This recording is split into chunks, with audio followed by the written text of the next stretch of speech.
احباب کرام، منہج کارپوریشن برائے پروڈکشن و ڈسٹریبیوشن جدہ کے لیے باعث افتخار و مسرت ہے کہ وہ سیرت خلفائے راشدین رضی اللہ عنہم اجمعین تیار کردہ فضیلت الشیخ محمد خیر محمد حجازی المعروف بالشیخ محمد مکی مدرس مسجد حرام کو آپ کی خدمت میں پیش کرے۔ اب آپ اس مبارک سلسلے کا پہلا حلقہ سماعت فرمائیں۔ الحمدللہ وکفا والصلاة والسلام علی خاتم الانبیاء سیدنا محمد المصطفى وعلى آلہ المجتبى۔ برادران اسلام، واجب الاحترام بزرگوں، دوستوں، بھائیوں، عزیز نوجوانوں، جو آیات مبارکہ میں نے تلاوت کی ہیں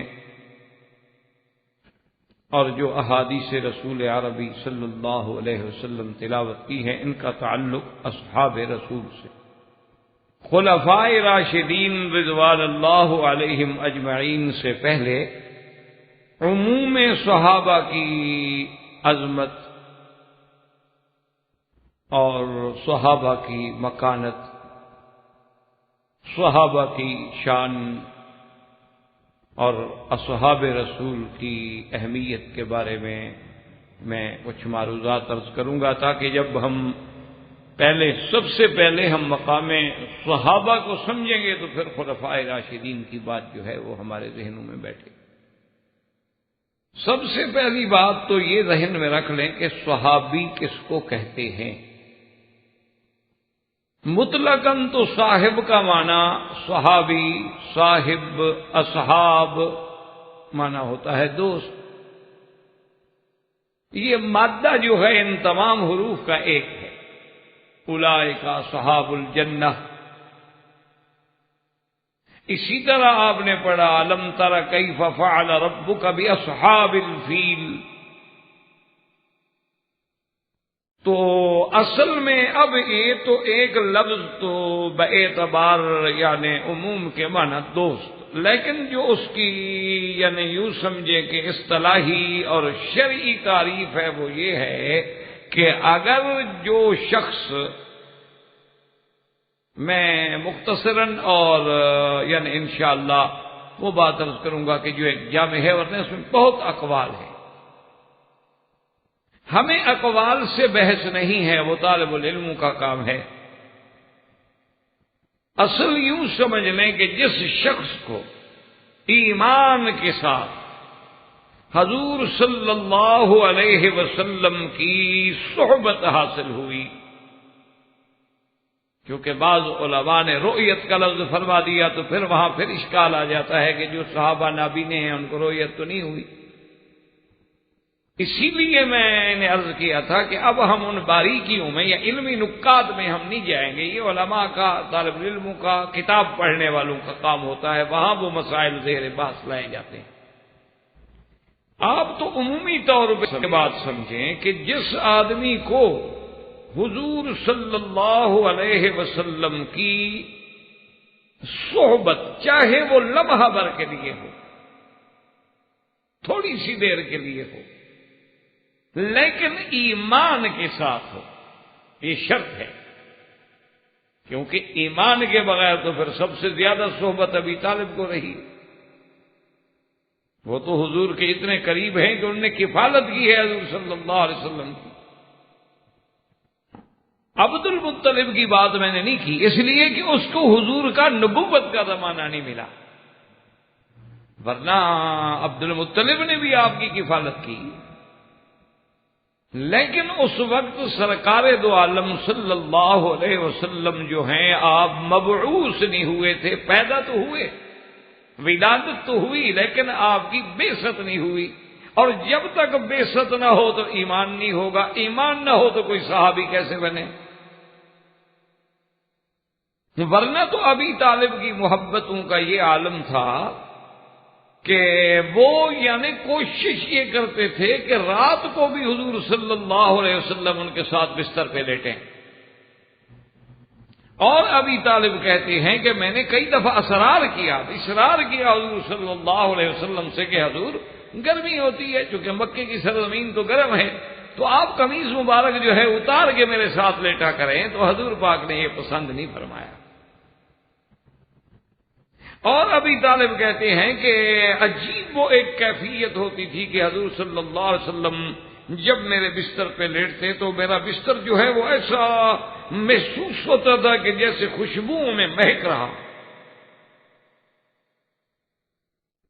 تو بہرحال یعنی صحبت ہو ایمان کے ساتھ ہو، یاد رکھیں، چاہے وہ لمحہ بھر کے لیے ہو، اور پھر اسی ایمان پہ موت بھی آئے. کیونکہ خدا نہ خواستہ اگر کوئی ایمان لانے کے بعد مرتد ہو جائے، ایمان لانے کے بعد اسلام سے نکل جائے، تو وہ تو صحابی نہیں رہے گا. صحابی کی تعریف ہی یہ ہوگی کہ جس کو بحالت ایمان حضور صلی اللہ علیہ وسلم کی صحبت مبارک حاصل ہو، آپ کے پاس بیٹھنا نصیب ہو جائے، آپ کے ہاتھ پہ بیعت نصیب ہو جائے، اور پھر ایمان پہ خاتمہ ہو اللہ کی رحمت سے، وہ ہوگا صحابی. اور پھر صحابی کا مقام اللہ کے ہاں اتنا بلند ہو جاتا ہے، یعنی غیر صحابی سے، کہ اگر ساری دنیا کے اولیاء اللہ، رجال صالحین، اللہ کے مقربین، اللہ کے محبوبین، تمام دنیا کے اولیاء لیکن غیر صحابہ اکٹھے کیے جائیں تو ایک صحابی کے برابر بھی نہیں ہو سکتے. اسی لیے ایک حدیث مبارک میں ہے کہ میرے آقا نے ایک دن مدینہ منورہ کے ایک باغ میں حضور تشریف فرما تھے، تو حضرت عبداللہ ابن مسعود رضی اللہ تعالی عنہ نے کوشش فرمائی کہ ایک کھجور پہ چڑھ کے حضور کے لیے گوشہ کھجوروں کا لے آؤں. ایک محبت کہ میں خود توڑ کے لے آؤں. تو حضرت عبداللہ ابن مسعود رضی اللہ تعالی عنہ کی پنڈلیاں مبارک جو تھیں وہ بڑی خفیف تھی، پتلی پنڈلیوں والے آدمی تھے. تو ایک صحابی کی ہنسی نکل گئی قدرتی طور پہ کہ دیکھو کتنی باریک سی پنڈلیاں ہیں. تو حضور صلی اللہ علیہ وسلم نے فرمایا کہ کون ہے جو ہنسا ہے ابھی؟ تو صحابی صاحب نے آ گیا، اس نے کہا حضور میں ہنسا اور بے ساختہ، میرا مقصد کوئی اعتراض نہیں، کوئی طنز نہیں، لیکن بے ساختہ میں مجبور ہو گیا جب میں نے لخفت ساقہ عبداللہ ابن مسعود آپ کی پنڈلیوں کو جب میں نے دیکھا. حضور نے فرمایا تمہیں پتہ ہے عبداللہ ابن مسعود کی شان کا؟ اگر اللہ تبارک و تعالی ترازو رکھ دیں عدل کا اور ایک پلڑے میں ساری دنیا کو ڈال دیں اور ایک پلڑے میں میرے عبداللہ کی یہ پنڈلی پتلی سی پنڈلی ڈال دیں تو عبداللہ کی پنڈلی بھاری ہو جائے. یعنی اندازہ کریں صحابی کے بقا کہ ساری دنیا ایک طرف ہو جائے اور عبداللہ ابن مسعود رضی اللہ تعالی عنہ کی ایک پنڈلی ایک طرف ہو جائے تو اس کا شان زیادہ بھاری. اور اسی طرح عبداللہ ابن المبارک رحمت اللہ علیہ سے کسی آدمی نے آ کے سوال پوچھا. اس نے کہا کہ آپ امیر المؤمنین فی الحدیث تھے، یعنی حدیث میں بادشاہ. اس نے سوال پوچھا، اس نے کہا کہ حضرت آپ مجھے یہ سمجھائیں کہ حضرت امیر معاویہ رضی اللہ تعالی عنہ کی شان زیادہ ہے یا حضرت عمر ابن عبدالعزیز کی شان زیادہ ہے؟ یعنی سوال کرنے والا انتہائی ذہین آدمی ہے کہ ادھر حضرت معاویہ رضی اللہ تعالی عنہ جو بالکل آخری صف کے آدمی ہیں، جو فتح مکہ کے موقع پہ مسلمان ہوئے، سابقون الاولون میں بھی نہیں ہیں، اور پھر خلفائے راشدین کی خلافت راشدہ علی منہاج نبوت میں شامل نہیں ہیں، اور عمر ابن عبدالعزیز تابعین کے صف اول کا آدمی ہے جس کو ثانی عمر کا خطاب ملا ہے دنیا میں.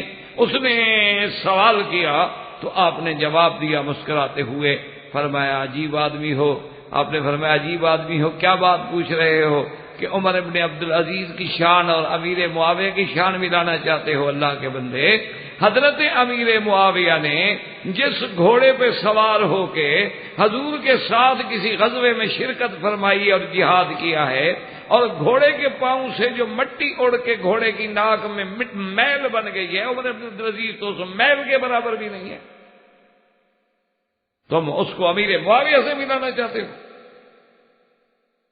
امیر معاویہ تو بڑی بات ہے، یہ تو اس سواری کی میل کے برابر بھی نہیں جس سواری پہ حضرت امیر معاویہ نے سوار ہو کر جہاد کیا ہے، کیونکہ اس کو صحبت نصیب ہوئی ہے حضور صلی اللہ علیہ وسلم کی۔ عمر ابن عبدالعزیز کی شان لاکھ اونچی جو ہو جائے لیکن صحابی نہیں۔ اور اسی طرح محدثین کرام کے نزدیک یاد رکھیں کہ جب آپ حدیث پڑھتے ہیں انشاءاللہ اللہ نصیب فرمائے، تو جب آپ سند پڑھیں گے کہ ان فلان ان فلان ان فلان ان فلان ان فلان عن ابی ہریرہ رضی اللہ عنہ قال رسول اللہ صلی اللہ علیہ وسلم، تو اگر درمیان میں کوئی راوی آ جائے اور وہ راوی صحابی نہ ہو، یعنی غیر صحابی ہو، اور اس راوی کے بارے میں پتہ نہ لگے کہ کون ہے، یعنی بہت ساری روایات ایسی ہوتی ہیں جن کے بارے میں محدثین لکھ دیتے ہیں کہ بھئی ہمیں روایت تو پہنچی ہے ان رجل، ایک بندے کی طرف سے، لیکن لم یسم، ہمیں پتہ نہیں وہ بندہ کون ہے، تو اس کا معنی ہے کہ سند میں ایک راوی مجہول آ گیا، وہ مجہول الحال ہے تو سند ضعیف ہو، کبھی اس کا پتہ نہیں وہ کیسا بندہ ہے۔ لیکن اسی طرح اگر ایک سند میں باقی نام ٹھیک آ رہے، آگے نام آتا ہے بندے کا لیکن نام نہیں ہے، لیکن اتنا ہمیں پتا ہے کہ وہ صحابی ہے، یعنی وہ محدثین یہ لکھ دیتے ہیں کہ رجل ممن صاحب رسول اللہ صلی اللہ علیہ وسلم، یہ روایت ہمیں ایک ایسے آدمی سے ملی ہے جو حضور کا صحابی ہے لیکن ہمیں نام نہیں آتا، یعنی اب وہ بھی بے اعتبار ظاہر کے مجہول ہے، نام کا پتہ نہیں کون ہے، لم یسم، لیکن چونکہ وہ صحابی ہے تو سند میں کوئی نقصان نہیں ہوگا، اس لیے کہ الصحابۃ کلھم صدوق و عدول، صحابہ تمام کے تمام سچے ہیں اور عدل والے ہیں اور انصاف والے ہیں، لہذا ان کو اگر ہمیں جہالت بھی ہو سند میں تو نقصان نہیں پہنچاتی کیونکہ وہ صحابی۔ اور اسی طرح آپ اندازہ فرمائیں مقام صحابہ کا کہ اس سے بڑی بات کیا ہوگی اصحاب رسول کے لیے، یعنی آپ تھوڑا سا تصور کریں کہ آج آپ لوگ مثلا پڑھتے ہیں نا جی، تو لوگ پوچھتے ہیں نا جی کہ آپ نے کس میڈیکل کالج سے MBBS کیا ہے، تو اگر کوئی میڈیکل کالج مشہور ہو، یعنی نام ہو، میڈیکل کالج تو دنیا میں بہت ہوتے، لیکن اگر اس کا کوئی نام ہو تو بڑے فخر سے آدمی کہتا ہے کہ جی میں نے فلاں میڈیکل کالج سے کیا تھا جی، اور اس وقت اس کے پرنسپل جو تھے وہ فلاں تھے، اور ہمارے جو پروفیسر ہوتے تھے نا وہ فلاں فلاں، بڑے فخر سے وہ نام لے گا۔ اور اگر کوئی آدمی خوش قسمتی سے باہر کا پڑھا لکھا ہو، اس نے جا کے جناب آکسفورڈ سے، ہارورڈ سے یا کسی اور یونیورسٹی سے اس نے علم حاصل کیا ہو، اس نے شہادات حاصل کی ہوں، تو اس کا تو زمین پہ پاؤں نہیں آتے، اس کا میں تو باہر کا پڑھا ہوا۔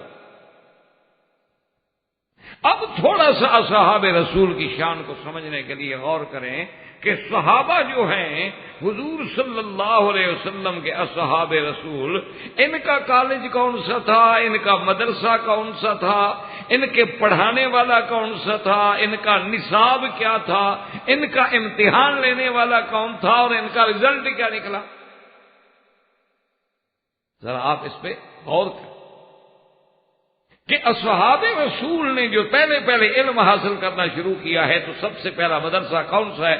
ان اول بیت وضع للناس للذی ببکۃ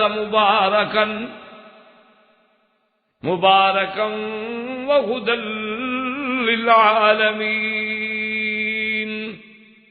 جس گھر کے بارے میں اللہ فرمایا کہ یہ برکت والا گھر ہے، ہدایت والا گھر ہے، وہ جناب سب سے پہلی درسگاہ ہے اصحاب رسول۔ اور ان کو تعلیم دینے والے کون ہیں؟ محمد الرسول اللہ۔ پڑھانے والے کون ہیں؟ حضور صلی اللہ علیہ وسلم۔ یا ایھا المدثر قم فانذر وربک فکبر وثیابک فطہر والرجز فہجر. پڑھانے والا یعنی مقام جو ہے، مدرسہ جو ہے وہ بیت اللہ ہے، اور پڑھانے والا، تعلیم دینے والے کون ہیں؟ ربنا وابعث فيهم رسولا منهم يتلو عليهم آياتك ويعلمهم الكتاب والحكمة ويزكيهم إنك أنت العزيز الحكيم. اللہ سے دعا مانگ رہے ہیں میرا اللہ اپنا نبی بھیج جو ان کو تیری کتاب پڑھائے، دانائی کی تعلیم دے، ان کا تزکیہ باطن کرے. تو اب خود اندازہ کریں، مدرسہ بیت اللہ ہے اور پڑھانے والے کون ہیں؟ محمد رسول اللہ. صحابہ کو کس نے پڑھایا؟ آپ نے پڑھایا. کس نے تعلیم دی ہے صحابہ؟ کس نے اسلام سمجھایا؟ کس نے ایمان سمجھایا؟ کس نے قرآن کی تعلیم دی؟ کس نے قرآن پڑھایا ہے؟ کس نے تزکیہ باطن کیا ہے؟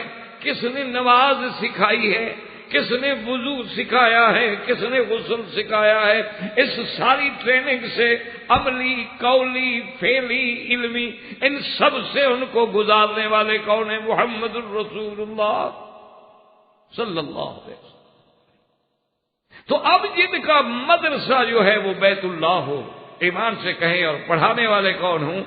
پڑھانے والے وہ ہوں جن کا نام محمد الرسول اللہ ہو صلی اللہ علیہ وسلم، اور جن کے پڑھانے کا یہ عالم ہو کہ حضرت ابو ہریرہ رضی اللہ تعالیٰ عنہ فرماتے ہیں کہ میں نے عرض کیا کہ یا محمد صلی اللہ علیہ وسلم، یا رسول اللہ، میں چونکہ ہمیشہ آپ کی خدمت میں رہتا ہوں اور آپ کی احادیث مبارک اور آپ کے فرمان مبارک سنتا رہتا ہوں، لیکن اتنی ساری باتوں کا یاد رکھنا کوئی آسان نہیں ہوتا، تو مجھے ڈر لگتا ہے کہ میں کوئی لفظ نہ بھول جاؤں.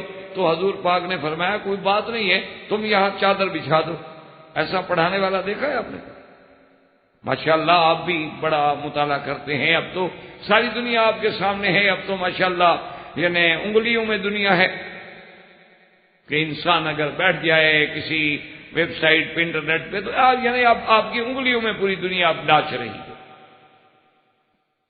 پہلے تو محاورے ہوتے تھے نا کہ انگلیوں پہ نچایا جاتا ہے، اب تو سامنے ہے. تو اب جناب اسی سے ذرا مجھے آپ اندازہ لگائیں کہ ایسی تعلیم آپ نے کہیں سنی ہے کہ طالب کو یہ کہا جائے شاگرد کو جی میرے سامنے چادر بچھا دو، اور شاگرد چادر بچھا دے. اور حضرت ابو ہریرہ فرماتے ہیں کہ حضور نے ایسے کچھ پڑھا اور کچھ ایسے ڈالا، اور اس کے بعد فرمایا چادر کو لپیٹ کے سینے سے لگا لو، بس یوں کر لو. چادر کو اٹھا کے میں نے لپیٹ کے سینے سے لگا لیا. اس کے بعد کہتے ہیں کہ جو میں نے حضور سے سنا پھر کبھی نہیں بھولا، بس ختم ہو گئی بات. اللہ نے اتنا سینے میں وسعت دے دی، اللہ نے اپنی رحمت سے حضور صلی اللہ علیہ وسلم کی اس دعا سے اتنی برکت دے دی کہ پھر جو بھی میں سنتا رہا مجھے نہیں بھولا. پڑھانے والا جب ایسا اللہ کا نبی ہو. حضرت ابن عباس فرماتے ہیں کہ میرے سینے پہ حضور نے ہاتھ رکھ کے دعا کر دی کہ اللہم علمہ التأویل، میرا اللہ میرے صحابی کو اپنے قرآن پاک کی تفسیر کا علم عطا فرما. بڑے بڑے صحابہ کو جو مسئلہ سمجھ رہا ہے وہ عبداللہ بن عباس کو سمجھ آ رہا. پڑھانے والا جب ایسا شان والا ہو کہ ایک صحابی آئے اور کہتے ہیں کہ میں جب حضور کے قریب آیا فمسح وجہی ودعا لی، حضور نے اپنا ہاتھ مبارک میرے چہرے پہ پھیرا اور میرے بالوں پہ بھی آپ کا ہاتھ لگا اور میرے لیے دعا کی. فرماتے 120 سال میری عمر ہو گئی لیکن میرے بال بھی سفید نہیں ہوئے حضور کے ہاتھ لگنے سے. اسی طرح میں شباب میں رہا، چند بال میرے سفید. جب پڑھانے والا اس شان کا ہو، اور مقام جو ہے جس مقام پہ بیٹھ کے آپ کو پڑھایا جائے، چونکہ مقام کا بھی تو اثر ہوگا نا، ماحول کا بھی تو اثر ہوگا نا. یعنی وہ بیت اللہ ہو اور معلم جو ہے محمد الرسول اللہ ہو. اور نصاب تعلیم کیا تھا؟ نصاب جو حضور صلی اللہ علیہ وسلم کو آپ جو پڑھا رہے ہیں وہ نصاب کیا؟ فرمایا ذالک الکتاب لا ریب فیہ، میں وہ کتاب نہیں پڑھا رہا جو آج جو ہے اس میں ایک بات آئے اور 10 سال کے بعد اس کے خلاف ایک رائے آ جائے اور اس 12 سال کے بعد پھر ایک اور رائے آ جائے. نہ یہ تو ایسی کتاب ہے جس میں شک ہے ہی نہیں. اور یہ کتاب کیا پڑھاتی ہے, کیا سکھلا رہی ہے؟ ان ھذا القرآن یہدی للتی ہی اقوم. اور یہ وہ قرآن ہے کہ جس کو جن بھی سنے تو کہتے ہیں قالوا يا قومنا إنا سمعنا كتابا أنزل من بعد موسى مصدقا لما بين يديه يهدي إلى الحق وإلى طريق مستقيم. لوگو, ہم نے ایک ایسی کتاب سنی ہے جو موسیٰ علیہ السلام سے سنی تھی یا محمد الرسول اللہ سے سنی ہے, اور وہ کتاب کہتی کیا ہے؟ یہدی إلى الحق, حق کا راستہ دکھلاتی ہے, صراط مستقیم کی طرف چلاتی ہے. اور دوسری جگہ کہتے ہیں قل اوحی الی انه استمع نفر من الجن فقالوا انا سمعنا قرانا عجبا. ہم نے تو ایک عجیب بات ایسا کہا. تو اسی سے آپ اندازہ لگائیں میرے عزیز محترم, سنڈے دل سے دماغوں میں آپ بات کو رکھیں اور سوچیں کہ ان صحابہ کی عظمت کا کیا عالم ہوگا کہ جن کے پڑھنے کا درس اول بیت اللہ ہو اور درس مقام ثانی دوسرا مدرسہ حضور پاک کی مسجد ہو اور مقام صفہ ہو, اور جن کے پڑھانے والا رسول اللہ ہو, اور جن کا نصاب کتاب اللہ ہو, اور جن کا ممتحن خود اللہ ہو. ایسی تعلیم آپ نے کبھی دیکھی ہے, کبھی سنی ہے, یا تصور میں بھی آ سکتی ہے؟ اور تعلیم دینے والے کا یہ عالم ہو, یہ محنت ہو کہ دن ہے, رات ہے, اندھیرا ہے, روشنی ہے, غار ہے, پہاڑ ہے, وادی عقبہ ہے, مینا ہے, عرفات ہے, حدیبیہ ہے, ذوالحلیفہ ہے, اور جناب آپ عصفان ہے, وادی صرف ہے, کہیں بیٹھے ہیں اللہ کا نبی پڑھانے کے لیے تیار. اور خود حضور فرما رہے ہیں انما بعثت معلما, میں تو خود معلم ہوں, پڑھانے والا ہوں.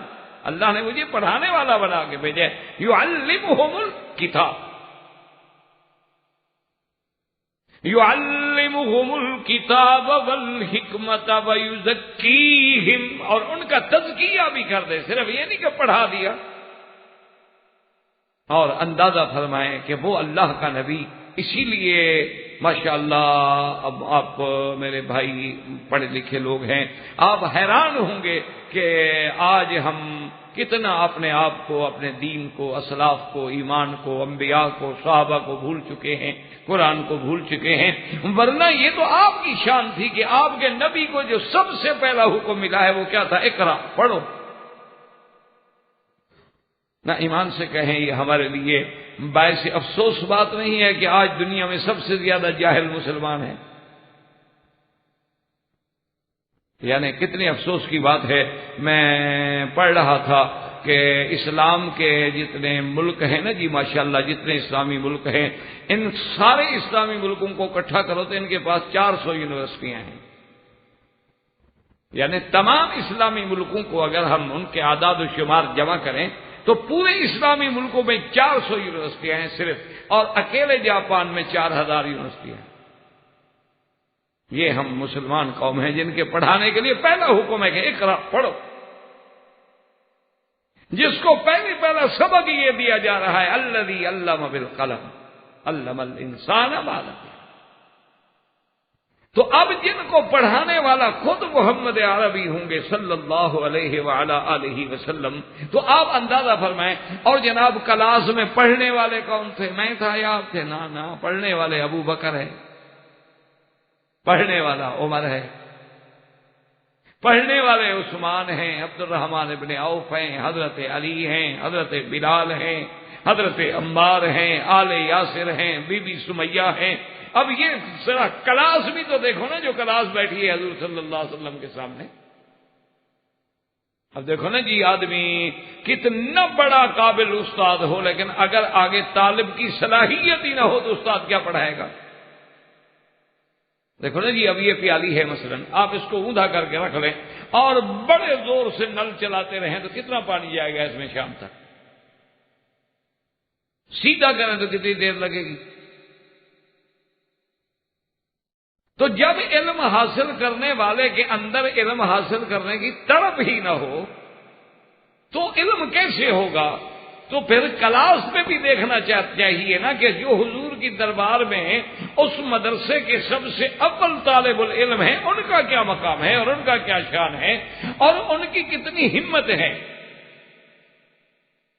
ان کو جو تعلیم دی جا رہی ہے وہ کتنی مشقت سے تعلیم حاصل کر رہے ہیں، ان کو پتھروں پہ لٹایا جاتا ہے، انہیں اللہ معاف فرمائے کھجور کے بڑے بڑے کانٹے لے کے بدن میں چبھوئے جاتے ہیں، ان کے بدن سے ان کی پیپ اور خون رس رس کے انگاروں کو بجھا دیتے ہیں، لیکن وہ سبق جو پڑا ہوا ہے اللہ احد احد وہ نہیں بھولتا۔ تو ذرا آپ اسی سے یعنی اس عظمت کا اندازہ لگا لیں کہ جن کا مدرسہ بیت اللہ ہو، جن کا نصاب تعلیم کتاب اللہ ہو، اور جن کا معلم عربی جو ہے وہ محمد الرسول اللہ ہو، اور جن کا امتحان لینے والا خود اللہ ہو، یہ میں نہیں کہتا، قرآن ہے، کہتے ہیں اولئک الذین امتحن اللہ قلوبہم۔ اللہ نے قرآن میں فرمایا، میرا مدنی آپ کے صحابہ کا ہم نے امتحان کیا، نمتحن اللہ قلوبہم للتقوی۔ اللہ فرماتے ہیں میرا مدنی ہم نے امتحانا، اختبار، امتحان، ہم نے آپ کے صحابہ کا امتحان لیا ہے۔ اور اللہ تبارک و تعالیٰ نے جب امتحان لیا، اب دیکھو نا جی، ایک پروفیسر آئے، پرنسپل آئے، بڑے سے بڑا آپ کا اسکالر آئے امتحان لینے کے لیے، ہو سکتا ہے کوئی بات بھول جائے، انسان ہے، ہو سکتا ہے وہ خود بیچارہ کوئی سوال ہی غلط کر بیٹھے، لیکن اللہ تبارک و تعالیٰ کی ذات تو صفت نقصان سے پاک ہے، منزہ ہے عن سائر صفات النقصان۔ وہ جب اللہ کی ذات خود کسی کا امتحان لے رہی ہو، اور وہ یہ بھی فرما رہے ہیں کہ ہم نے امتحان میں صرف ان کی زبان، ان کی تلاوت، ان کی آنکھیں، ان کا سننا، بلکہ ان کے دلوں کو ہم نے مانج کے دیکھ لیا ہے، ان کے دلوں کو ہم نے امتحان لیا ہے، قلوب کو ٹٹولا کہ آپ کا پڑھا ہوا اندر اترا ہے کہ نہیں۔ آپ نے جو پڑھایا ہے اس طرح تو نہیں نا کہ ادھر سے سنا اور ادھر سے نکال دیا، کہ مجلس میں بیٹھے ہیں تو سن رہے ہیں، اٹھے تو ایمان اللہ بھول گئے کہ ہم نے کیا سنا تھا۔ اللہ فرماتے ہیں کہ نمتحن اللہ قلوبہم للتقوی، ہم نے ان کے دلوں کو مانج کے دیکھ لیا ہے۔ اور اسی طرح دوسری جگہ اللہ تبارک و تعالیٰ فرماتے ہیں کہ میرا محبوب تیرے یہ بندے جو ہیں، تیرے صحابہ، تیرے ساتھی، تیرے پروانے، ان کے امتحان کے بعد میرا فیصلہ بھی سن لو، اولئک ھم المؤمنون حقا، یہ پکے یہ ہے ایمان والے۔ اور دوسرے مقام میں فرماتے ہیں اولئک ھم الصادقون، ایک جگہ فرمایا مؤمنون، ایمان والے اگر ہیں تو اصحاب رسول اللہ، اور سچے اگر ہیں اولئک ھم الصادقون۔ اللہ پاک امتحان کے بعد فتویٰ دے رہے ہیں کہ سچے اگر ہیں تو اصحاب رسول اللہ۔ میرا اللہ جب یہ سچے بھی ہیں، ایمان والے بھی ہیں، تو امتحان میں کامیاب ہونے کے بعد ان کو انعام کیا ملا؟ فرمایا رضی اللہ عن المؤمنین، میں ان سے راضی ہوں، بس اب انہیں کسی اور چیز کی ضرورت ہی نہیں۔ لقد رضي الله عن المؤمنين إذ يبايعونك تحت الشجرة فعلم ما في قلوبهم فأنزل السكينة عليهم وأثابهم فتحا قريبا۔ اللہ نے فرمایا میرا محبوب اللہ راضی ہو گیا ہے کن سے؟ مومنین، ایمان والوں سے۔ کون سے ایمان والے؟ میرا اللہ فرمایا جو درخت کے نیچے تیرے ہاتھ میں بیعت کر رہے تھے، ہم نے ان کے دلوں کو دیکھ لیا ہے، یہ اندر باہر سے سچے۔ اور جناب آپ دیکھیں نا جی، اللہ اکبر، آپ نے دیکھا ہوگا، آپ خود پڑھتے رہے ہیں ماشاءاللہ میڈیکل کالجوں میں، کہ جب آدمی کامیاب ہو جاتے ہیں اور امتحان گزر جاتا ہے، نتائج نکل آتے ہیں ماشاءاللہ، کہ کامیاب ہو گئے ہیں تو پھر جناب ان کو شہادات، ان کی سندات تقسیم ہوتی ہیں، تو پھر کوئی نہ کوئی بڑا آدمی بلایا جاتا ہے تاکہ بھئی وہ سند تقسیم، کسی گورنر کو بلائیں گے، کسی پریزیڈنٹ کو بلائیں گے، کسی پرائم منسٹر کو بلائیں گے، کسی سی ایم کو بلائیں گے، کسی پی ایم کو بلائیں گے کہ بھی آ کے وہ تقسیم کرے تاکہ اعزاز ہو ان کے لیے کہ کہہ سکے کہ جناب ہم نے جب امتحان پاس کیا تھا تو ہمیں اس وقت کے پریزیڈنٹ نے خود اپنے ہاتھ سے ہمیں سند دی تھی، ہمیں اپنے ہاتھ سے جناب سند دی تھی۔ اور پھر جناب وہ بڑے ترتیب سے کھڑے ہوں گے، وہ شہادات پکڑائیں گے، وہ شہادات لے رہے ہیں، اور وہی لباس ہے، وہی انداز ہے، وہی وضاقتہ ہے، حتیٰ کہ وہ ملک کا پریزیڈنٹ کیوں نہ ہو اس کو بھی وہی لباس پہنایا جاتا ہے جو اس کالج کا ہو، یعنی آپ اس یونیورسٹی کا وہی ڈریس پہنائیں گے کہ اس کنویکشن میں جو آئے گا تو وہی ڈریس پہنے گا، کیونکہ اعزاز ہے اس کا۔ تو اب یہ ہے کہ بھئی جب اتنا بڑا آدمی ہاتھ ملا لے تو ہمارے لیے اعزاز ہے۔ ذرا حضور کے طالبوں کی شان دیکھیں کہ وہاں کس کا ہاتھ ہے۔ اللہ نے فرمایا میرا محبوب جب تیری بیعت کر رہے تھے ید اللہ فوق ایدیہم، ایک تو تیرا ہاتھ تھا، ایک تیرے صحابی کا ہاتھ تھا، اوپر میرا ہاتھ تھا، اور جن کو انعام اور سرٹیفکیٹ دیتے ہوئے خدا نے ہاتھ رکھا ہوا ہو اپنا، ان کی عظمتوں کو آپ سمجھیں گے کبھی کہ رضا کا سرٹیفکیٹ دے رہے ہیں؟ لقد رضی اللہ عن المؤمنین وانزل السکینہ کا فرمان جاری فرما رہے ہیں کہ ہم نے ان پر اپنی رحمت نازل فرما دی، اور اس کے بعد اتنا بڑا اعزاز بخش رہے ہیں کہ ید اللہ فوق ایدیہم۔ اللہ نے فرمایا میرا بدری ان الذین یبایعونک، جو تیری بیعت کر رہے تھے گویا یہ اللہ کی بیعت کر رہے تھے۔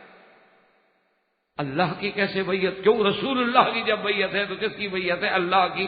اور اللہ چلو اتنا کافی تھا نا، جب بیعت کر رہے ہیں رسول اللہ کی تو اللہ کی بیعت، فرمایا نا ید اللہ فوق ایدیہم۔ صرف یہ بات ایسے نہیں بلکہ ہمارا محبوب جب تیرا ہاتھ تھا تو ایک صحابی کا ہاتھ تھا، ایک تیرا ہاتھ تھا، سب سے اوپر تو پھر خدا کا ہاتھ۔ یہ مقام کسی کو اور کو مل سکتا ہے؟ کسی اور مدرسے کا طالب آپ دکھا سکتے ہیں جس کے ہاتھ پہ اللہ کا ہاتھ ہو؟ ٹھنڈے دل سے آپ غور کریں ذرا مقام صحابہ۔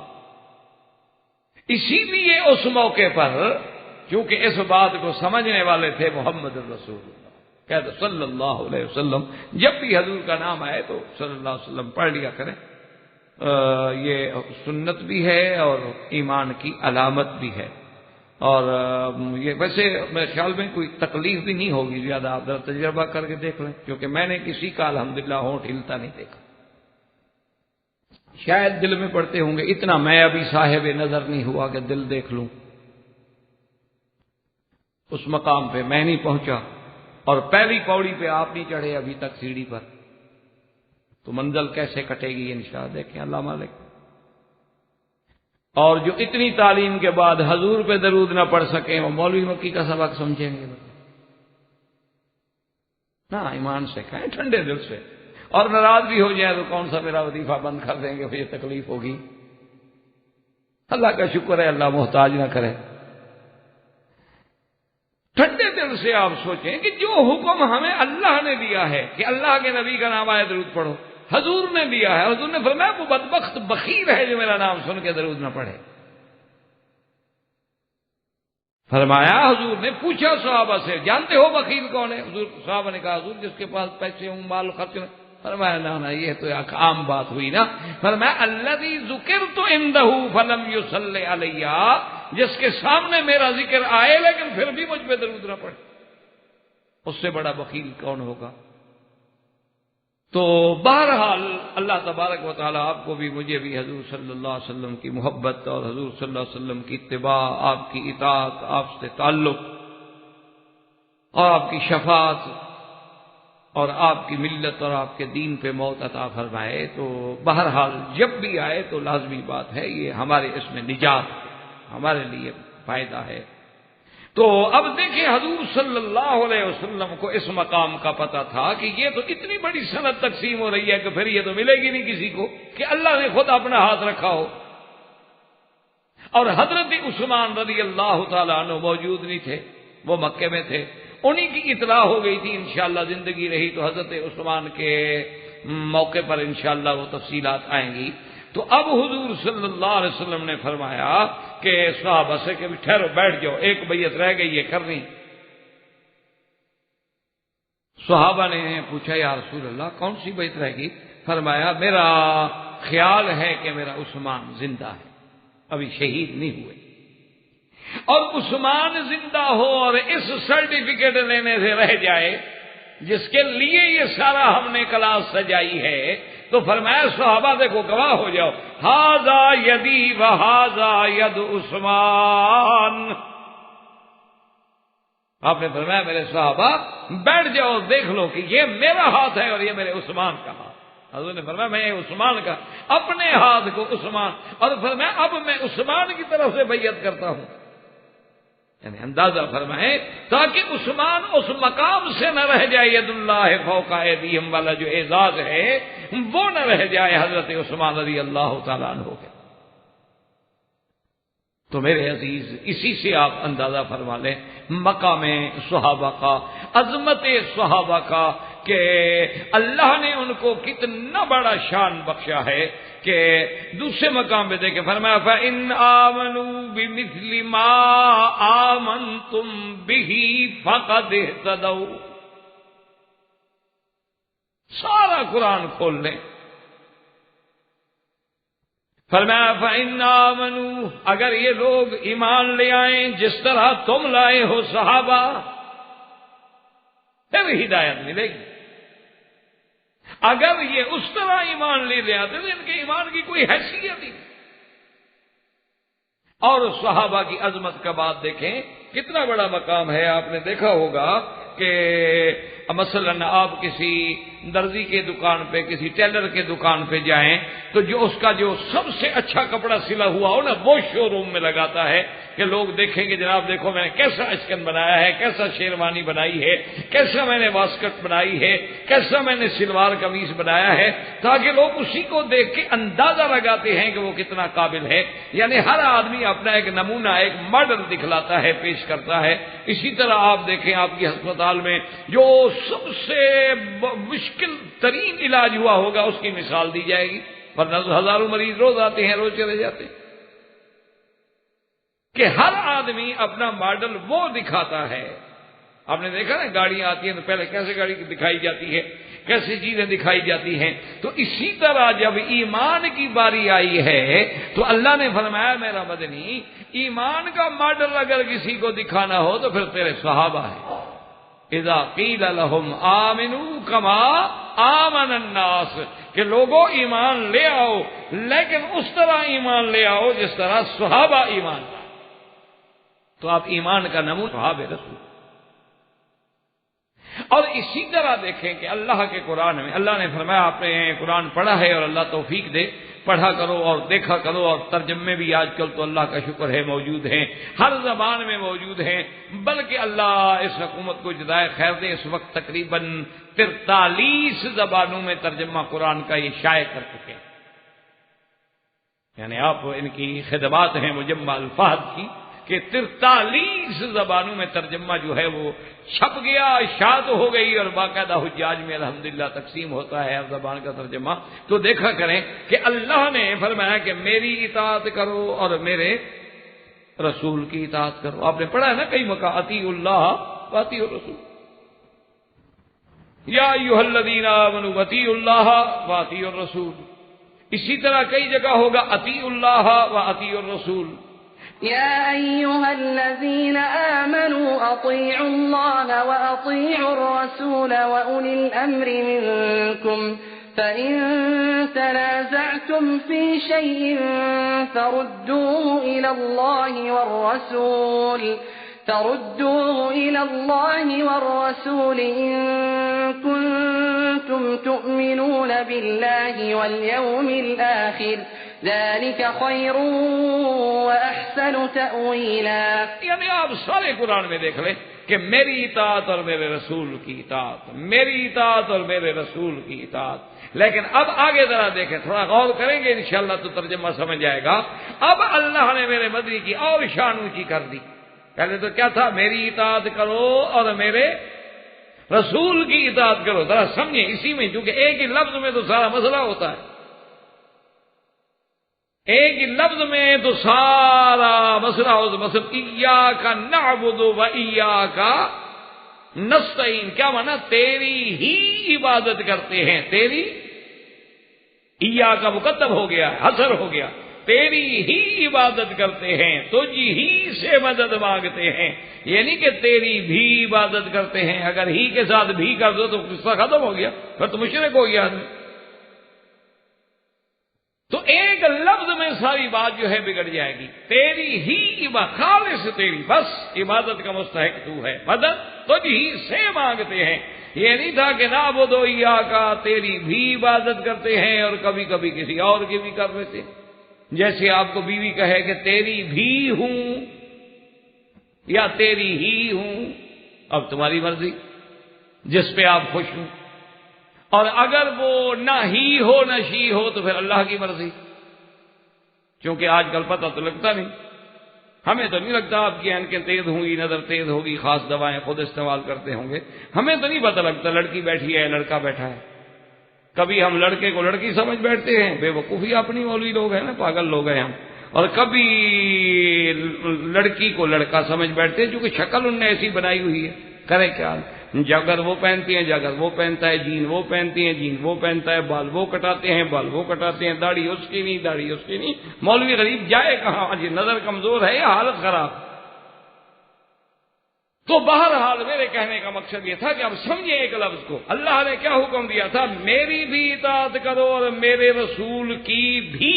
اب ذرا دیکھیں شان کتنا بڑھ گئی، فرمایا من یطع الرسول فقد اطاع اللہ، جس نے میرے رسول کی اطاعت کی اس نے گویا بس میری اطاعت کر لی، خلاص۔ اب یہ نہیں فرمایا کہ میری بھی کرو اس کی بھی کرو، اب اسی مقام پہ اللہ رسول کو لے آئے، جو مقام میرے اللہ کی اطاعت کا تھا اس مقام پہ اللہ نے اپنے نبی کو فائز کر دیا کہ بس من یطع الرسول فقد اطاع اللہ، جس نے بھی میرے رسول کی فرما برداری کر لی، اطاعت کر لی، اس نے میری کر لی۔ کیوں؟ میرا رسول میرے بغیر تو بولتا نہیں، ما ینطق عن الہوی ان هو الا وحی یوحی، میرے حکم کے بغیر اپنی مرضی سے تو کچھ کہتے نہیں، تو جب وہ اپنی مرضی سے کہتے نہیں، میرے کہنے سے کہنے ہیں، تو پھر جو وہ کہہ رہے ہیں تو گویا میرے حکم کی تعمیل ہو رہی ہے۔ اب اس مقام پہ آ گئے حضور صلی اللہ علیہ وسلم۔ اب ذرا آگے چلیں کہ یہ مقام تھا نبی کا، یہ مقام جو ہے دیکھو نا، ہم کلمہ جو پڑھتے ہیں لا الہ الا اللہ محمد الرسول اللہ، تو یہ مقام تو نبی کا ہے کہ اللہ کی اطاعت اور اللہ کے رسول کی اطاعت، یہ مقام تھا نبی کا۔ اب دیکھیں اللہ نے کتنا مقام دیا صحابہ کو، فرمایا وَمَن يُشَاقِقِ الرَّسُولَ مِن بَعْدِ مَا تَبَيَّنَ لَهُ الْهُدَى وَيَتَّبِعْ غَيْرَ سَبِيلِ الْمُؤْمِنِينَ نُوَلِّهِ مَا تَوَلَّى وَنُصْلِهِ جَهَنَّمَ وَسَاءَتْ مَصِيرًا۔ اللہ نے فرمایا فَمَن يُشَاقِقِ الرَّسُولَ مِن بَعْدِ مَا تَبَيَّنَ لَهُ الْهُدَى، جو بندہ ہدایت آنے کے بعد، قرآن آنے کے بعد، وضاحت آنے کے بعد میرے رسول سے الگ ہو جائے، یشاقق مانا آپ اس شق میں ہیں اور تم اس شق میں کھڑے ہو، علیحدہ ہو جائے، وَيَتَّبِعْ اور پیروی کرے اس رستے کی جو صحابہ کا نہ ہو۔ اب جب رسول سے دوسرے رستے پہ ہو گیا پھر صحابہ کی کیا ضرورت تھی؟ بات کو سمجھیں بھئی، جس نے حضور کی مخالفت کی بات ختم ہو گئی۔ بھئی جب حضور کے رستے پہ نہیں ہے، یشاقق کا معنی ہوتا ہے دو شقوں میں، آپ ادھر ہو گئے وہ ادھر ہو گیا تو علیحدہ ہو گئے۔ وَمَن يُشَاقِقِ الرَّسُولَ مِن بَعْدِ مَا تَبَيَّنَ لَهُ الْهُدَى وَيَتَّبِعْ غَيْرَ سَبِيلِ الْمُؤْمِنِينَ، یہ نہیں فرمایا غیر سبیلہ، یا غیر سبیل النبی، فرمایا غیر سبیل المؤمنین، اور اس نے پیروی کی اس رستے کی جو میرے مدنی کے ایمان والوں کا، صحابہ کا رستہ نہیں ہے۔ اللہ نے فرمایا اس کو کہو دفع ہو جاؤ جدھر جاتے ہو، نولہ ما تولی ونصلہ جہنم وساءت مصیرا۔ اب یہ مقام جو تھا اللہ نے جو نبی کو دیا تھا، پھر اللہ نے اسی مقام پہ صحابہ کو کھڑا کہ اگر تم ان کے رستے پہ نہیں چلو گے تو پھر جہنم۔ اسی طرح آپ دیکھ لیں حدیث مبارک میں، اللہ اکبر، میرے مدنی پاک صلی اللہ علیہ وسلم کا فرمان ہے، آپ نے ارشاد فرمایا، آپ نے فرمایا ستفترق امتی علی 73 فرقۃ کلہم فی النار۔ حضور نے فرمایا کہ پہلی امتیں جو تھیں وہ 72 فرقوں میں بٹ گئی، اور میری امت جو ہے وہ 73 فرقوں میں بٹ جائے گی، اور فرمایا کلہم فی النار، سب کے سب جہنمی ہوں گے، الا ما انا علیہ واصحابی۔ حضور نے فرمایا کہ وہ 73 فرقے جو ہیں ان میں سے 72 کے 72 فرقے جہنمی ہوں گے، صرف ایک فرقہ جنتی ہوگا۔ وہ کون سا ہوگا؟ فرمایا الا ما انا علیہ، اتنا کافی تھا نا، حضور فرما دیتے جو میرے رستے پہ ہے، بس حضور کے بعد کسی کی کیا بات، اتنی کافی تھی، حضور فرما دیتے الا ما انا علیہ، جس طریقے پہ میں ہوں، فرمایا نا ما انا علیہ واصحابی، صرف نجات وہ پائے گا جو اس طریقے پہ ہو جس پہ میں ہوں اور میرے صحابہ ہیں رضوان اللہ علیہم اجمعین۔ اب اسی طرح آپ آگے دیکھیں اللہ تبارک و تعالیٰ کی شان کہ قرآن پاک میں صرف غور کریں، اور اللہ آپ کو جب توفیق دے اپنے گھر میں بیٹھ کے پڑھنے کی، دیکھیں کہ جہاں جہاں ذکر آیا کہیں فرماتے ہیں اولئک ھم مفلحون، فلاح والے، کامیاب اگر جماعت ہے تو یہی ہے۔ کہیں فرماتے ہیں جند اللہ، اللہ کا لشکر اگر کوئی ہے تو یہی ہے، اور کہیں فرماتے ہیں اولئک ھم الصادقون، سچے ہیں تو یہی ہیں، اور کہیں فرماتے ہیں اولئک ھم المؤمنون حقا، اور اگر سچے پکے اندر باہر سے ایمان والے ہیں تو یہی ہیں۔ اور کہیں اللہ تبارک و تعالیٰ ان کے شان میں خود فرماتے ہیں والسابقون الاولون من المہاجرین والانصار والذین اتبعوهم بإحسان رضی اللہ عنہم ورضوا عنہ۔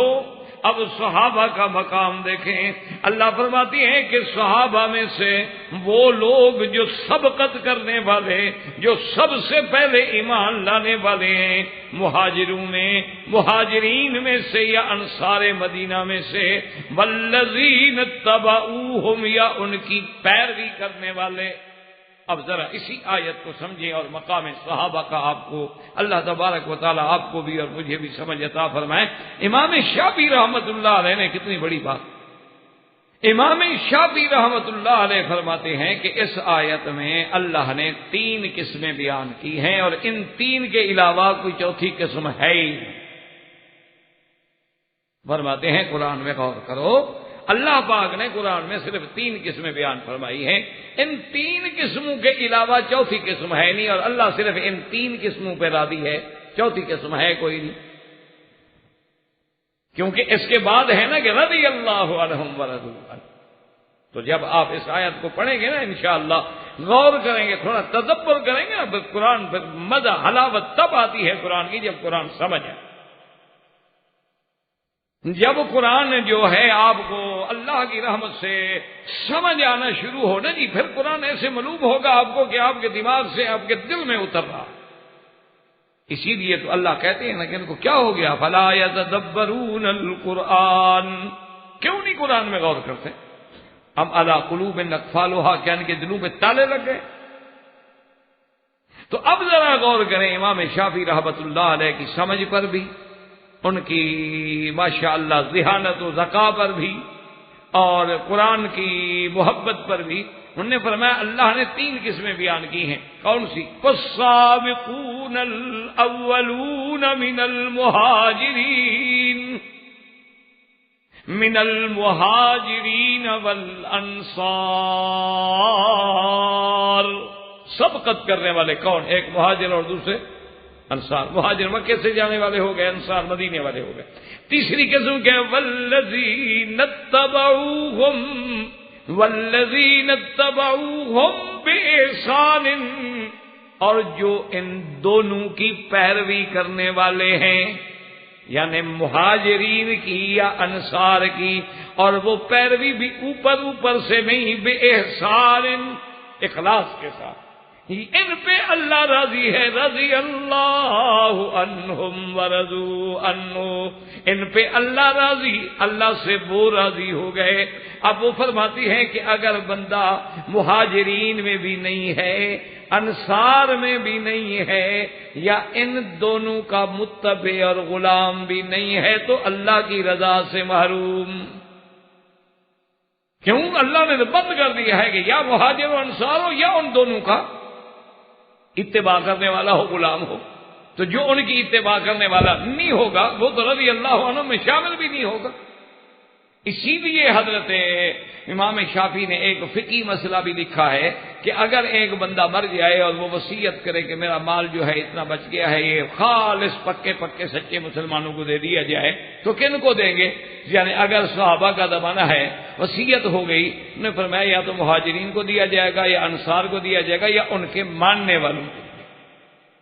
اگر کوئی ان کے ماننے والا نہیں ہے تو اس کا اسلام سے کیا تعلق؟ اور وصیت ہے اس کی مسلمان کے لیے، اور اللہ نے تو وہاں پابند کر دیا ہے کہ یا مہاجر یا انصار یا ان کی اتباع کرنے والے۔ اور اس کے بعد اسی طرح آپ دیکھیں کہ اللہ تبارک و تعالی نے فرمایا کہ میرے مدنی کے جو صحابہ ہیں، اللہ اکبر، یعنی ان کا پورا نقشہ جو ہے نا جی، معلوم ایسے ہوتا ہے نا کہ جیسے نقشہ ہو۔ اللہ نے بالکل قرآن پاک میں نقشہ ہے، وہ نقشہ یہ ہے، اللہ نے فرمایا کہ میرا مدنی صلی اللہ علیہ وسلم تیرے ساتھ جو تیرے صحابہ ہیں، والذین معہ، محمد الرسول اللہ، والذین معہ اشداء علی الکفار رحماء بینہم تراہم رکعا سجدا یبتغون فضلا من اللہ ورضوانا۔ میرا محبوب جو تیرے ساتھی ہیں کافروں کے مقابلے پہ بڑے شدید ہیں، آپس میں بڑے مہربان ہیں، اور ان کو جب دیکھو یا رکوع میں ہوں گے یا سجدے میں ہوں گے، ہر وقت عبادت میں مشغول ہیں۔ اور میرا اللہ یہ ساری عبادت محنت جو کر رہے ہیں کیا چاہتے ہیں؟ فرمایا یبتغون فضلا من اللہ ورضوانا، اللہ کا فضل اور رضا کے طالب ہیں اور کچھ نہیں چاہتے۔ تو اسی سے آپ اندازہ فرما لیں۔ اور کہیں فرماتے ہیں وَلَقَدْ نَصَرَكُمُ اللَّهُ بِبَدْرٍ وَأَنْتُمْ أَذِلَّةٌ۔ تو اب آپ جناب اندازہ فرمائیں کہ جن کا مدرسہ بیت اللہ ہو، اور جن کے پڑھانے والے محمد الرسول اللہ ہوں، اور جن کا نصاب کتاب اللہ ہو، اور جس کی کلاس میں مہاجرین ہوں، انصار ہوں، کبھی اصحاب بدر ہوں، کبھی اصحاب حدیبیہ ہوں، کبھی اصحاب احد ہوں، کبھی اصحاب حنین ہوں، کبھی اصحاب صفہ ہوں، اور امتحان لینے والا خدا ہو، اور خدا نے بھی کامیاب کر کے اپنی رضا کا پروانہ جاری کر دیا ہو، تو ان کی شان کیا ہوگی؟ اسی لیے علماء نے لکھا ہے کہ غور کر لیں کہ کعبۃ اللہ بھی قیامت تک، کتاب اللہ بھی قیامت تک، اور میرے مدنی کی رسالت محمد الرسول اللہ بھی قیامت تک، اسی لیے اصحاب رسول اللہ کی عظمت بھی قیامت تک، ورنہ تو ساری چیزوں کی عظمت ختم کرے۔ اللہ تبارک و تعالی آپ کو بھی اور مجھے بھی اصحاب رسول کی محبت اور عظمت اور ان کے مقام سمجھنے کی توفیق عطا فرمائے۔ وآخر دعوانا ان الحمدللہ رب العالمین وما علینا الا البلاغ۔ برادران اسلام، واجب الاحترام بزرگوں، دوستوں، بھائیوں، عزیز نوجوانوں، الحمدللہ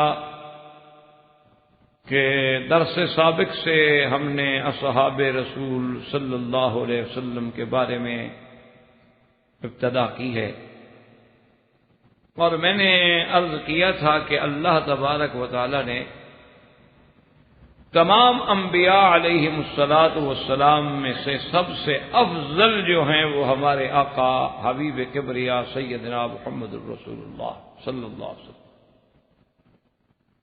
تمام انبیاء اور رسول میں سے آپ امام الانبیاء، امام المتقین، سید الاولین والآخرین، شفیع المذنبین، سیدنا محمد رحمت للعالمین صلی اللہ علیہ وسلم۔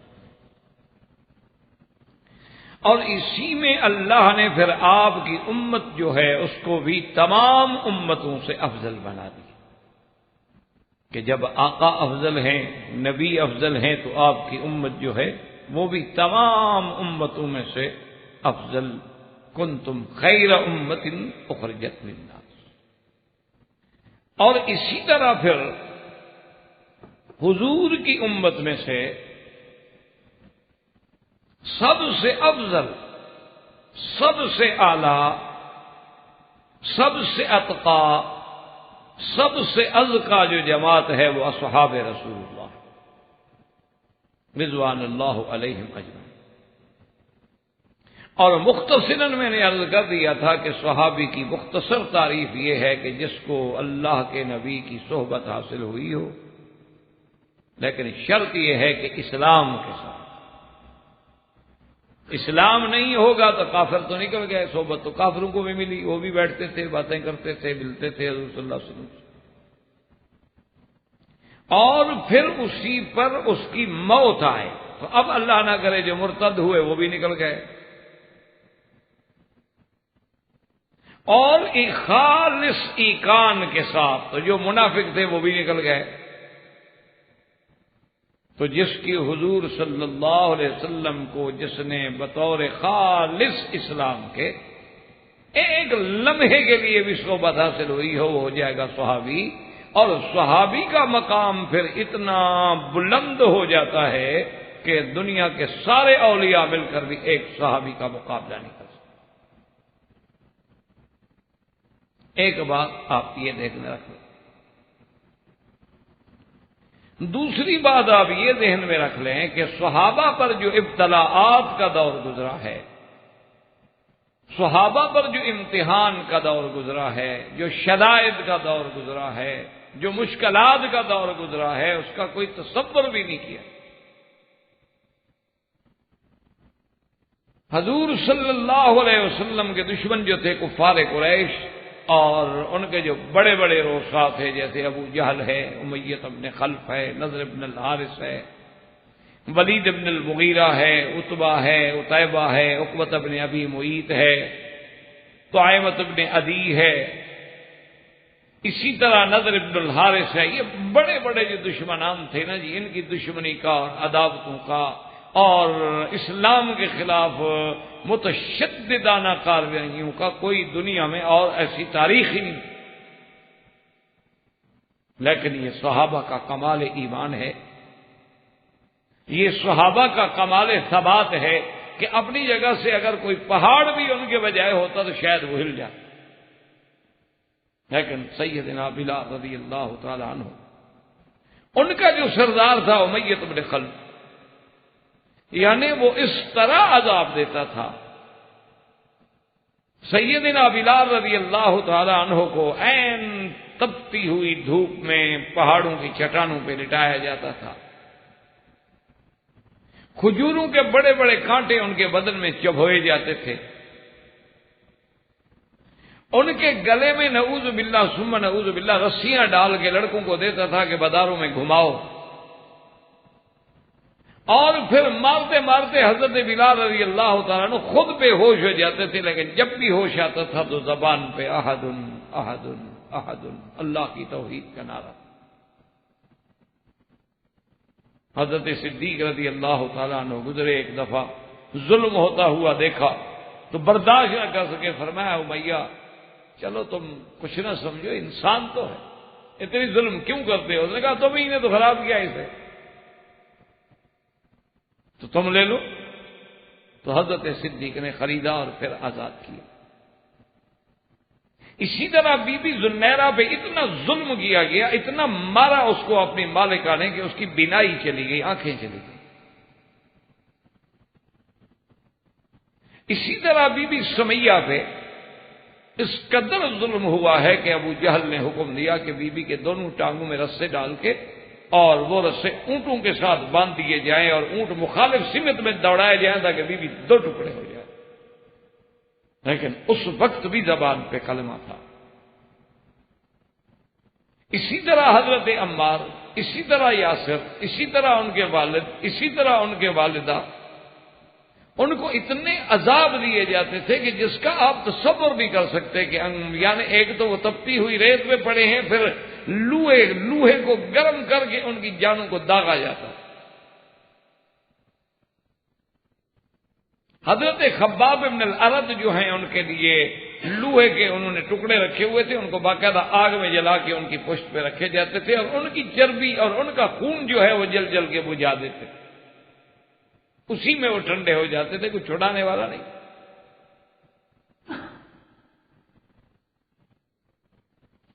تو ان ابتلاءات و امتحانات کے بعد ایسے تو نہیں کہ اللہ نے قرآن میں، اسی لیے سابقہ درس میں بھی میں نے عرض کیا تھا اور اللہ آپ کو بھی توفیق دے قرآن پڑھنے کی، آپ دیکھیں گے حیران ہوں گے کہ کوئی ایسا مدح و ثنا کا لفظ نہیں ہے جو اللہ نے قرآن میں صحابہ کے حق میں نہیں کہا۔ دیکھو نا جی، آپ سب سے بڑی چیز تو ہوتی ہے نا ایمان، ایمان ہی نہ ہو تو باقی تعریفیں تو ساری ختم۔ سب سے بڑی چیز ہے ایمان، اور ہجرت اور جہاد اور کسی کو سہارا دینا۔ اللہ نے یہ ساری صفتیں حضور کے صحابہ کے لیے جمع کی کہ والذین آمنوا وهاجروا وجاهدوا في سبيل الله والذین آووا ونصروا أولئك هم المؤمنون حقا لهم مغفرة ورزق کریم۔ وہ لوگ جو ایمان لے آئے، جنہوں نے ہجرت کی، جنہوں نے اللہ کے راستے میں جہاد کیا، والذین آووا ونصروا، اور جنہوں نے پناہ دی، لوگوں کی مدد کی کہ جب مہاجرین مدینے میں آئے تو سینے سے لگا لیا۔ فرمایا اولئک هم المؤمنون حقا۔ اب دیکھیں کہ پہلے بھی فرما دیا تھا آمن، اور یہاں بھی فرمایا کہ اولئک، اور یہ عربی قواعد اور گرامر پہ جب آپ نظر ڈالیں گے نا تو یہ اس میں اشارہ اور اس کے بعد مبتدا خبر اور جملہ اسمیہ جو ہے یہ ہمیشہ استمرار پہ دلالت کرتا۔ جملہ فعلیہ جو ہے یاد رکھیں ہمیشہ تجدد و حدوث پہ دلالت کرتا۔ کیا مانا؟ یعنی جملہ فعلیہ جو ہے، فعل مضارع جو ہے وہ یہ ہے کہ آئندہ کرے گا، پھر کرے گا، پھر کرے گا، پھر کرے گا۔ لیکن جملہ اسمیہ جو ہوتا ہے وہ استمرار و دوام پہ کہ بس یہ ایک ایسی بات ہے اسی پہ اب جم گئی ہے کہ جس کو کبھی پھر کسی قسم کا کوئی اس میں کمی نہیں آئے گی۔ تو یہاں بھی اللہ نے ان کی صفت میں فرمایا اولئک هم المؤمنون حقا، یہ پکے مومن، اور جملہ اسمیہ ان کے ایمان پہ اللہ نے مہر لگا۔ سب سے بڑی صفت ہوتی ہے کسی کا سچا ہونا۔ یعنی آج بھی اگر آپ دیکھیں، یعنی آپ دیکھتے ہیں نا کہ بھی بعض اوقات مسلمان یعنی بیچارہ مجبور ہو کے یہ بھی کہہ بیٹھتا ہے کہ جی ہم کافروں سے کیا مجبور ہیں بزنس کرنے کے لیے، وہ سچ بولتے ہیں، جھوٹ نہیں بولتے ہیں۔ ان کے جناب دیکھیں اس ڈبے میں جو کچھ ہے اوپر لکھ دیا ہے انہوں نے کہ اس میں یہ ہے۔ اگر انہوں نے مثلا الکوہل ڈالا ہے بیئر میں لکھ دیں گے کہ ہے، نہیں ڈالا ہے لکھ دیں گے کہ نہیں ہے۔ یعنی سچ بولنا اتنی بڑی بات ہے۔ اور اسی لیے جب حضور صلی اللہ علیہ وسلم نے کفار کو چیلنج کیا تھا جبل صفا پہ کھڑے ہو کے، تو انہوں نے بھی متفقہ جو سب سے پہلا کہا تھا یہی کہا تھا کہ ما جربناک الا صادقا عادلا، کہ محمد مصطفیٰ صلی اللہ علیہ وسلم ہم نے اپنے تجربے میں آپ کو سب سے بڑا سچ بولنے والا کہا ہے، یعنی سچ بولنا اتنی بڑی نعمت ہے۔ اور اللہ نے صحابہ کے لیے یہ بھی صفت بیان کی کہ اولئک هم الصادقون، فرمایا اگر سچے ڈھونڈنے ہوں تو یہی ہیں محمد مدنی کے صحابہ۔ اولئک هم المؤمنون، پھر فرمایا اولئک هم الصادقون۔ اور یہ کتنی بڑی بات ہے کہ جن کی صفت میں اللہ یہ کہے کہ یہ ایسے ایمان والے ہیں، ان کے ساتھ تو میں نے سودا کر لیا ہے، ان کے ساتھ تو میں نے معاملہ کر لیا۔ اللہ میاں کیا معاملہ کر لیا؟ فرمایا انہوں نے جان دینی ہے، میں نے جنت دینی ہے۔ جان تو آنی جانی چیز ہے نا، جان تو فانی چیز ہے، آئے گی گزر جائے گی۔ فرمایا ان اللہ اشترى من المؤمنین انفسهم وَأَمْوَالَهُمْ بِأَنَّ لَهُمُ الْجَنَّةَ يُقَاتِلُونَ فِي سَبِيلِ اللَّهِ فَيَقْتُلُونَ وَيُقْتَلُونَ، یعنی اس سے بڑی کیا بات ہے کہ اللہ نے ان مومنین سے، اور مومنین کون ہیں؟ حضور پہ ایمان لانے والے کون تھے؟ صحابہ۔ اللہ تبارک و تعالیٰ نے اسی طرح ان کے ذمہ یہ بھی فرما دیا کہ اولئک هم المفلحون، جیسے صادقون، مومنون، مفلحون، فلاح پانے والے، اللہ کی جماعت، حزب اللہ، جند اللہ، اللہ کے سپاہی۔ اور اللہ پاک نے اتنی کلام مؤکد فرما دی کہ لقد رضی اللہ عن المؤمنین، اللہ راضی ہو گیا ہے، یعنی کوئی صفت نہیں ہے، یاد رکھیں کوئی صفت آپ کو نہیں ملے گی جو مدح و ثنا میں استعمال ہو سکتی ہے، اور وہ اللہ کے قرآن میں حضور کے صحابہ کے لیے نہ۔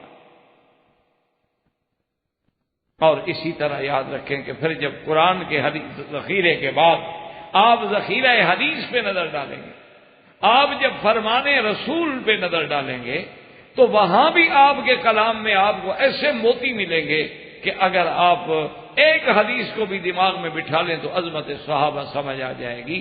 حضور فرماتے ہیں ان اللہ اختارنی واختار لی اصحابی فجعل منہم اصحاری وانصاری، فرمایا اللہ نے جیسے ساری مخلوق میں سے مجھے چن لیا ہے اپنی نبوت کے لیے، ختم نبوت کے لیے، اس شرف کے لیے، اس عظمت کے لیے، اسی طرح اللہ نے میرے صحابہ کو بھی میرے لیے چن لیا۔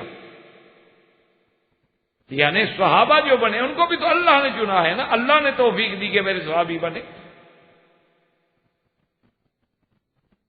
اور اسی طرح حضور صلی اللہ علیہ وسلم نے فرمایا کہ میرے صحابہ، آپ دیکھیں کتنی بڑی بات، اس سے بڑی کیا خوشخبری ہو سکتی ہے؟ فرمایا کہ مسلمانوں لا تمس النار من رآنی، جس آدمی نے ایمان کے ساتھ مجھے دیکھا ہے اور میرا صحابی بن گیا ہے، اس کے قریب آگ چھو کے بھی نہیں گزرے گی۔ یہ نہیں فرمایا اس کو جلائے گی نہیں یا اس کو لگے گی نہیں، فرمایا لا تمس، مس کا معنی ہوتا ہے جیسے بی بی عائشہ فرماتی ہیں کہ ما مس ید رسول اللہ، حضور کا ہاتھ کبھی کسی غیر عورت ہاتھ کے قریب ہی نہیں گیا، آپ نے چھوا بھی نہیں کبھی۔ ما مس ید رسول اللہ صلی اللہ علیہ وسلم، کہ کبھی حضور نے کسی غیر محرم عورت سے ہاتھ نہیں ملایا، آپ کا ہاتھ چھوا بھی نہیں ہے۔ تو حضور نے فرمایا کہ لا تمس النار من رآنی، جس نے مجھے دیکھا ہے ایمان کے ساتھ، اس کے ساتھ آگ چھو کے بھی نہیں گزرے گی۔ اور فرمایا صرف یہ نہیں کہ مجھے دیکھا ہے، بلکہ جس نے میرے دیکھنے والے کو دیکھا ہے، اللہ اس کو بھی آگ نہیں چھوڑے، آگ نہیں لگے۔ اب اسی سے آپ اندازہ کرو۔ اور اسی طرح حضور کی دوسری حدیث مبارک فرمایا طوبی لمن رآنی، آپ نے فرمایا کون لوگوں کے لیے جنہوں نے مجھے دیکھا ہے، وَمَن رَآ مَن رَآنی، اور خوشخبری ہو ان لوگوں کے لیے جنہوں نے میرے صحابہ کو دیکھا ہے۔ یعنی اندازہ کریں جیسے حضور کا دیکھنا باعث خوشخبری ہے، اسی طرح اصحاب رسول کا دیکھنا بھی باعث خوشخبری۔ اور وہ خوشخبری کوئی عام بندے نہیں دے رہے، حضور خود دے رہے ہیں کہ تو بال من رہا وہ من رہا. اور اسی طرح حضور صلی اللہ علیہ وسلم نے فرمایا کہ صحابہ کی محبت میری محبت ہے، صحابہ کا بغض میرا بغض ہے. اور اسی طرح حضور صلی اللہ علیہ وآلہ وسلم نے فرمایا کہ جیسے آسمانوں میں میرے وزیر ہیں اسی طرح زمین میں بھی میرے وزیر ہیں. آسمانوں میں تو میرے وزیر ملائکہ ہیں اور زمین میں صحابہ. تو یہ سارے فضائل صحابہ سننے کے بعد، ورنہ وہ تو ہم ساری زندگی بھی بیان کرتے رہیں تو نہیں بیان کر سکتے. مختصراً جو میں نے درس سابق میں اور اس درس میں عرض کیا ہے، اب ایک بات کو یاد رکھیں کہ اب ہم نے دو مسئلوں پہ صحابہ کے موضوع پہ غور کرنا ہے، اور اس کے بعد پھر انشاءاللہ مسئلہ خلافت پہ بحث کریں گے. اور خلافت کی پھر اقسام ہیں، خلافت عامہ ہے اور خلافت خاصہ ہے، اور اس کے بعد پھر خلفائے راشدین کا انشاءاللہ اللہ نے اگر ہمیں توفیق بخشی. اب دو چیزوں کو سامنے رکھیں. ایک بات تو یہ یاد رکھیں کہ صحابہ کرام رضوان اللہ علیہم اجمعین کے بارے میں ہم کوئی بات ایسی جو ان کے شان کے خلاف ہو ہمیں کرنے کی شرعاً اجازت ہے یا نہیں. ایک بات یہ، اور دوسری بات یہ یاد رکھیں کہ کیا صحابہ کرام سے رضوان اللہ علیہم اجمعین سے غلطیاں ہوئی بھی ہیں یا نہیں. یہ بنیادی چیزیں آپ دماغ میں رکھیں گے تو پھر جا کر انشاءاللہ اللہ کی رحمت سے موضوع جو ہے وہ ذرا آگے بھی بڑھے گا اللہ کی رحمت سے، اور آسان بھی ہوگا. کیونکہ سب سے بڑی بدقسمتی ہماری یہ ہے کہ آج 1400 سال گزرنے کے بعد بھی اصحاب رسول کو معاف نہیں کیا جاتا.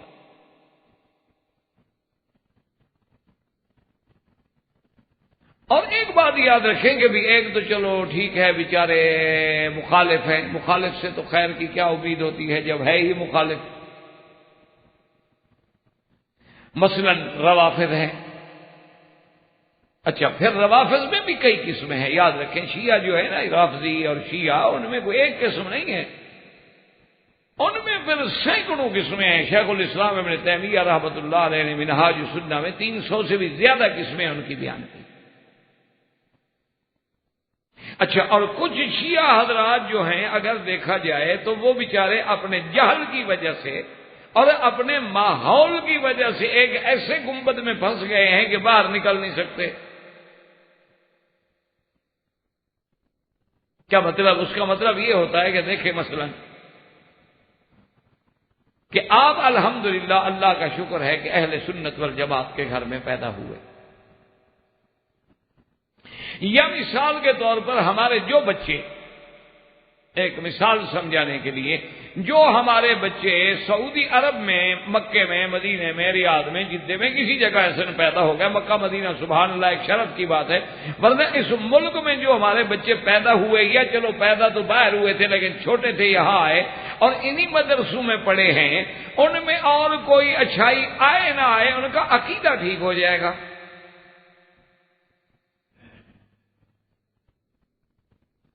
ان کے عقیدہ اتنا مضبوط ہو جائے گا، یعنی پرائمری پاس کا جو عقیدہ ہے نا، ہمارے علاقے میں عام مولوی کو بھی اتنی دلائل یاد نہیں ہوں گے عقیدے کے جو یہاں ایک پرائمری کے بچے کو یاد. یہ الحمدللہ اللہ اس حکومت کو، حکومت رشیدہ کو جزائے خیر دے. جو بات ہے انسان کو اس کے لیے کھلے دل سے شاباش دینی چاہیے اور مبارکباد دینی چاہیے کہ ایک چھوٹا سا بچہ، یعنی بالکل جس کو آپ پہلی کلاس میں جا کے داخل کرتے ہیں نا جی، اس کو پہلی کلاس سے وہ قرآن کا لفظ بھی اور توحید کا مسئلہ بھی اور تھوڑا تھوڑا اس کے دماغ میں وہ ڈالنا شروع کرتے ہیں.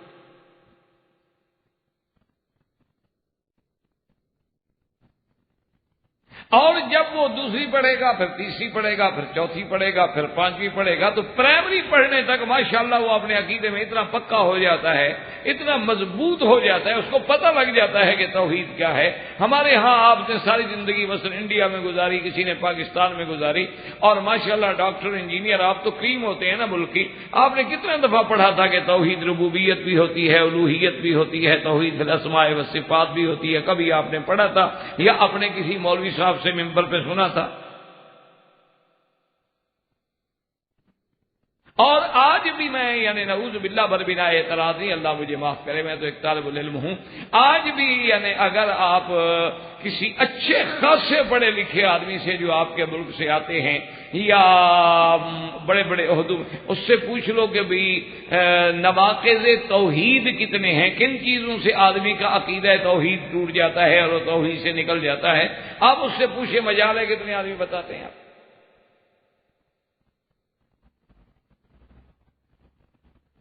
کیونکہ اصل وجہ یہ ہوتی ہے کہ اس ماحول میں جب اس کو پہلی جماعت سے الحمدللہ عقیدہ توحید پڑھایا جا رہا ہے، وہی کتابیں وہ پڑھ رہا ہے، وہی تفسیر وہ دیکھے گا بڑا ہو کر، اسی حدیث کی کتابیں اس کو ملیں گی، انہی علماء کی شروحات لکھی ہوئی ان کو ملیں گی، تو اب اس کا ایک ذہن، ایمان، عقیدہ ڈیولپ ہوتا چلا جائے گا۔